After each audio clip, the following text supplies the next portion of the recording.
Bonjour à tous et bienvenue pour notre rendez-vous quotidien, le Chitat du jour que nous allons partager ensemble. Aujourd'hui, nous sommes le Yom Shishi, 6e jour de la semaine de la Parashat Vayera, et nous sommes le Tet Zain, le 16 Cheshvan, 5786.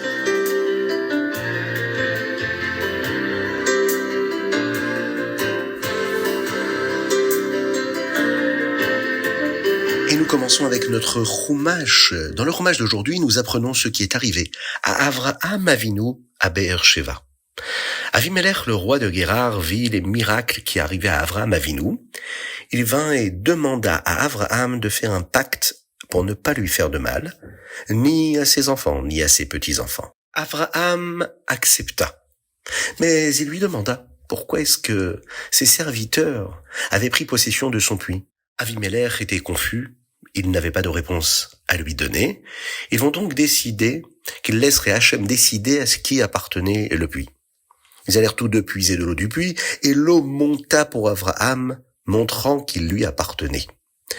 Avraham va donc donner des animaux à Avimelech, ainsi que 7 brebis, comme signe que le puits appartenait à Avraham.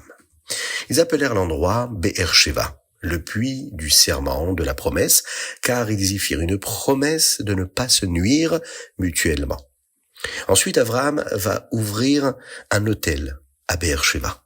Il va y planter également des arbres fruitiers afin de pouvoir donner des fruits à ses invités. Là, il aidait les gens à réaliser qui nous devons prier, Akadosh Baruch Hu.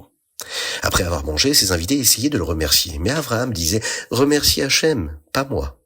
C'est lui qui a fait le monde. » S'ils ne voulaient pas remercier Hachem, alors il leur disait de payer très cher. Alors, ils étaient obligés d'admettre qu'Avraham avait raison au sujet de Dieu et accepter de le remercier. Et notre Chumash du jour termine en nous rappelant qu'Avraham vécut là-bas à Be'er Sheva pendant 26 années.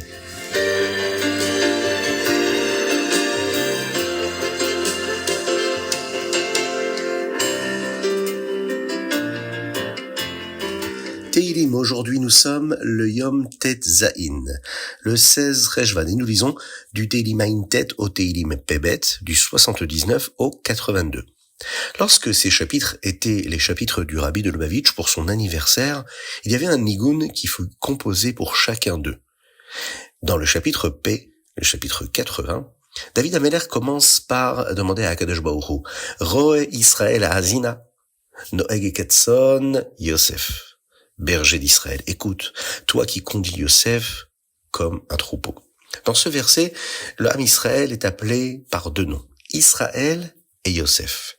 Nous savons que le Ham Israël est appelé Béné Israël, les enfants d'Israël, car nous sommes tous les enfants de Yaakov Avinu, qui lui est aussi appelé Israël. Mais pourquoi tous les Juifs sont-ils appelés du nom de Yosef, s'il n'était qu'une des tribus et un des enfants de Yaakov? La raison est que, à l'époque, où il n'y avait pas de nourriture en Eretz Israël, en terre d'Israël, Yosef fut celui qui nourrit tout le Ham Israël, puisqu'il donna à tout le Ham Israël de la vitalité, c'est-à-dire de la chayut, de quoi se nourrir, mais également une énergie spirituelle très forte. Et c'est pour cette raison que nous sommes tous appelés avec le nom de Yosef Tzadik.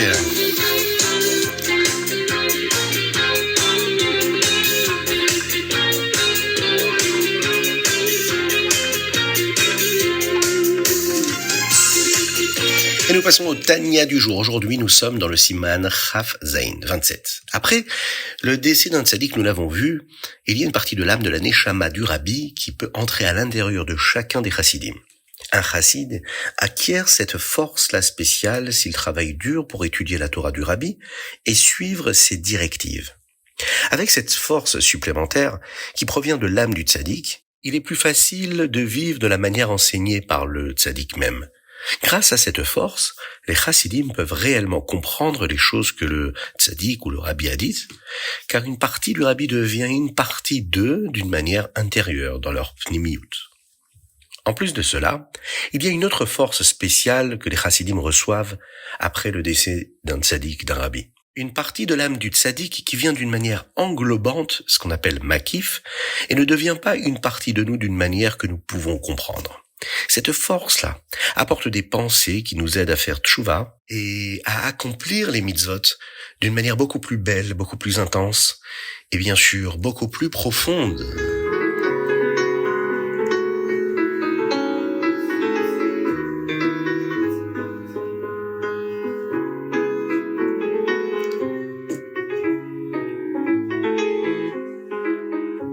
Hayom Yom, Tetzain Cheshvan. Une personne possède dans son âme une force appelée la Mahashava, ce qui signifie la pensée. Cette force est toujours en activité, une personne est toujours en train de penser. On ne peut pas imaginer ne pas penser, même si parfois on oublie qu'on est en train de penser. C'est au-delà de la conscience même. Mais où cette force trouve-t-elle des sujets de réflexion ? Dans la force de l'âme appelée le sechel, c'est-à-dire les choses qu'une personne sait ou apprend, il y a donc cette pensée. La pensée vient puiser dans l'intellect, dans le sechel, et réfléchit, et imagine, rêve, pense. C'est ainsi que, si une personne sait ou apprend de bonnes choses, c'est-à-dire des sujets de Torah, des sujets qui concernent le judaïsme, la Avodat Hashem, le service de Dieu, ou la Ahavat Israël, l'amour de son prochain, c'est à cela qu'elle pensera. Mais si ce que la personne sait, ce qui traverse son intellect, concerne uniquement la matérialité ou des sujets profanes, ou bien seulement ce qu'elle voit ou elle entend dans la rue, et que son intellect ne travaille pas sur quelque chose de sain et de pur, alors c'est à cela qu'elle pensera. Nous devons donc nous assurer d'étudier la Torah tous les jours.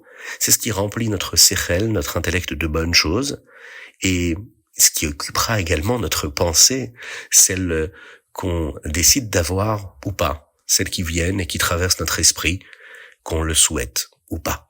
Il y a à ce sujet une très belle histoire qui concerne un Bachor Yeshiva, un étudiant, qui s'était rendu auprès du Rabbi de Lubavitch pour chercher des conseils et des bénédictions. Il se plaignait de son manque de concentration pour étudier et de son état spirituel global. Rabbi, je m'efforce d'étudier la Torah avec concentration, mais souvent, mon esprit s'égare. Ma pensée, ma mahashava est distraite par toutes sortes de futilités du monde. J'essaye de me ressaisir, mais je suis en lutte constante, confia-t-il, et il était d'ailleurs découragé. Le Rabbi l'écouta attentivement, puis répondit d'une voix douce. Il est vrai que la force de la pensée, la mahashava d'un homme, est toujours en action. Mais le contenu de cette pensée vient de ce que l'âme a appris ou sait, ce que nous avons vu dans le Hayom Yom, c'est-à-dire dans son sechel. Le Rabbi continua avec une question simple. Combien de temps par jour étudies-tu des sujets extérieurs à la Torah, même s'ils sont utiles pour ta vie quotidienne ? L'étudiant répondit qu'il passait quelques heures par jour à lire des journaux, des livres sur l'histoire, sur la science, et à s'occuper d'affaires matérielles. Le Rabbi hocha la tête et sourit. Vois-tu, tu remplis une grande partie de ton savoir, de ta capacité intellectuelle, de ton sechel avec des sujets du monde. Lorsque ta pensée, la mahashava, cherche de la matière à travailler, elle trouve naturellement ce qui est abondant. Le Rabbi lui donna alors la directive suivante. Tu dois fixer des heures régulières pour l'étude de la Torah chaque jour. Non seulement pour les heures de yeshiva, mais pour ton étude personnelle, c'est-à-dire pour ton sechel. Étudie assidûment, avec joie. Même si tu ne comprends pas tout immédiatement, l'étude elle-même est une force spirituelle. Remplis ton sechel de Torah, et tu verras que ta mahashava, ta pensée, sera occupée par la Torah. Quand ton esprit cherchera à vagabonder, il sera ancré dans les idées saintes que tu as plantées en lui. L'étudiant prit la bénédiction du Rabbi, renforça son temps d'étude et remarqua rapidement que non seulement sa concentration pendant l'étude s'était améliorée, mais ses pensées spontanées tout au long de la journée commençaient à se focaliser sur les concepts de la Torah. Il avait fait de son savoir, de son sechel, une source de chayut, de vitalité pour sa pensée, pour sa mahashava. Cette histoire la reflète directement l'enseignement du Hayom Yom d'aujourd'hui. L'étude régulière de la Torah remplit le sechel, remplit le savoir, et cela garantit ainsi que la mahashava, qui est, elle, toujours en marche, que cette mahashava ait toujours des sujets sains et bénéfiques à méditer.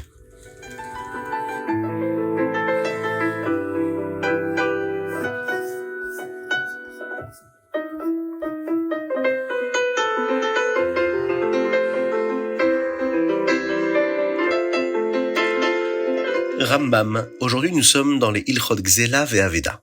Dans le Rambam d'aujourd'hui, nous apprenons comment un voleur violent peut réparer ce qu'il a fait. Dans le chapitre 7, le Rambam nous enseigne les lois sur la manière dont une personne fait tchouva pour avoir fait une fausse promesse devant un tribunal, disant qu'elle ne doit pas d'argent à quelqu'un. Lorsqu'il admet la vérité, alors il doit rembourser le montant sur lequel il a menti, plus un cinquième supplémentaire.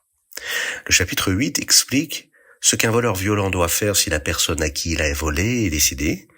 Et les lois sont également différentes si la personne à qui il a volé est donc un converti. Et dans le chapitre 9, enfin, le Rambam ici nous donne des lois sur le fait de faire tchouva pour avoir vendu un champ qui avait été volé. Nous apprenons ce qui se passe si le champ est détruit, vendu ou bien confisqué par le pouvoir qui est en place. Voilà donc le Rambam, et c'est ainsi que nous concluons notre étude du Ritat du jour. Je vous souhaite un excellent Shabbat Shalom à toutes et à tous, que Dieu vous bénisse et qu'il vous protège, qu'il vous inonde de bonté, de grâce et de miséricorde, que très très rapidement on puisse se retrouver tous ensemble avec la venue de Mashiach, avec le Beth Amikdash qui soit reconstruit et que nous puissions bien sûr retrouver tous nos proches. On pense très fort à la Refoua Shelema du Ham Israël, et en particulier à Avraham Nissim Ben Sultana, ainsi qu'à David Ben Sultana. Si vous avez vous aussi des dédicaces, vous voulez nous soutenir financièrement pour qu'on puisse diffuser encore et toujours le Ritat, eh bien, vous pouvez le faire en nous envoyant un petit mot sur WhatsApp au 06 21 37 24 52, mais également sur ritat.fr. Que Dieu vous bénisse pour cela. On se retrouve très très très rapidement. Shabbat Shalom. À très bientôt.